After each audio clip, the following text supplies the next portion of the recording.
สบายดีมื้อนี้ทางหูหมอกล่องไซของพวกเขาจะมาแนะนำการปิ้นปัวหรือการรับคนเจ็บฉุกเฉินพวกเขามีบริการยิบบาดแผลที่เกิดจากอุบัติเหตุบาดแผลที่เกิดจากหลังผ่าตัดบาดแผลจากของมีคมบาดแผลจากน้ำห้อนลวกและอื่นๆโดยมีท่านหมอเชี่ยวชาญคอยให้คำปรึกษาและบริการรับคนเจ็บฉุกเฉินตลอด24ชั่วโมงทุกๆมื้อวันจันทร์หาวันอาทิตย์นอกจากนี้พวกเขายังมีบริการกวดสุขภาพครบวงจรกวดเลือดกวดเอ็กโกแทกขึ้นไฟฟ้าหัวใจรับฝากท้องกวดพยาธิเด็กน้อยและผู้ใหญ่และยังมีท่านหมอคอยให้คำปรึกษา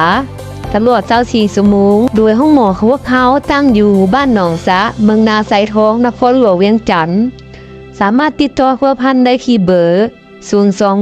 227 444 987 65 456 594 61 444ขอขอบใจ